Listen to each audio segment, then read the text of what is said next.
Where were you flying to, and what time was the flight? Where were you? No, I'm still. My flight was supposed to be at noon. Okay. Kenya Airways to Johannesburg.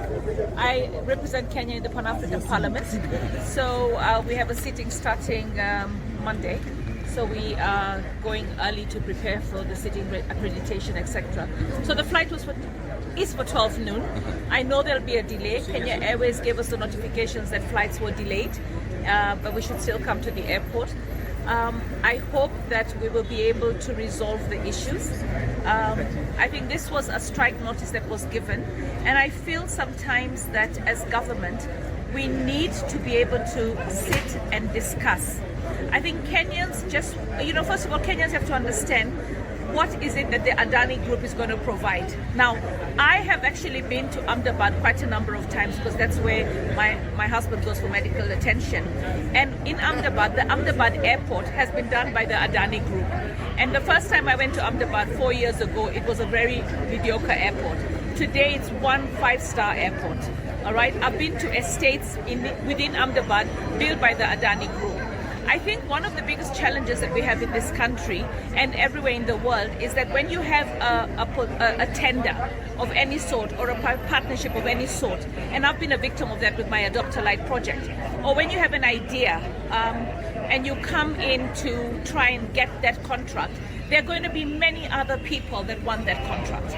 So I think what's important is that the government should come clear. And I mean, that's the reason why you have a government spokesman. Break it down so that people understand everything. So how much money is the Adani group going to put? Because I'm a parliamentarian, I'm not in the transport committee, and I want answers too. So I want to know how much money is the Adani group going to put into refurbishing the airport? What are they going to do in terms of the terminals? How are they going to take us? Are we going to have an airport as good as the one that we have in Dubai?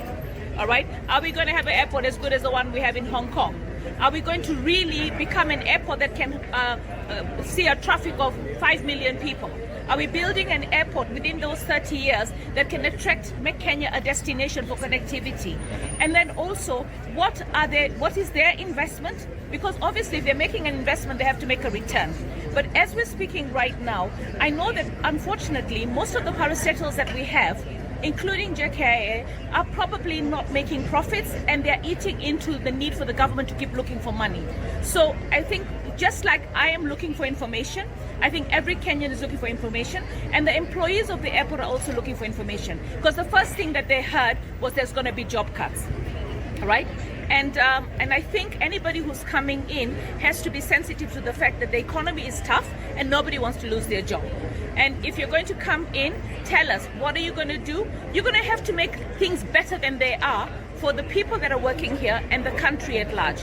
So, I like the solidarity that they have, right? And I hope that we can resolve it sooner, right? I hope that I will fly out today. I think I'm going to have a wait, and that's pretty normal. But if we're going to get it right for Kenya, then this is okay. I stand with the people that want to see change, but with answers. So I think the office of the president and the executive has got to come out clean and say, this is what it is. And then we start interrogating that and we say, can we make a better negotiation? But in this particular case, I, as a legislator, I don't feel well informed. All right, and I want to be informed by the state. I want to be informed by the ministry. I want to be informed not just by social media, and spell it out, not in a 10,000-page document. Give us a 1-page executive summary of what exactly does it mean. So the question is, we need answers. As a Kenyan legislator, as a Kenyan citizen, as somebody who uses the airport, I want to know what are the benefits. I'm not against the Adani group. As I said, I've been to estates in Ahmedabad that they own. So let us be objective and let us see really what is the investment he's putting. And I hope he's not going to be mortgaging our assets. I think I want him to be actually bringing in his resources with them. Do you acknowledge as a parliamentarian then that you have a higher calling to this? It appears like even our own MPs have left this fight to the union here. Kenyans would want their members of parliament to question. Yeah, let me tell you what, the way parliament works, I'm in the housing committee, so anything housing, I would be absolutely informed. All right, I'm one human being. I can't cope with everything, so I'm in lands and housing. So those are my primary concerns. That's why you saw we went with the president to visit the high-rise housing. So the thing is, when it comes to JKIA, it's under transport. So the transport ministry has to give the information. And the fact that we have a strike today is because the communication and information flow is slow. All right? Because I believe that when human beings come together objectively, they will be able to come up with a solution.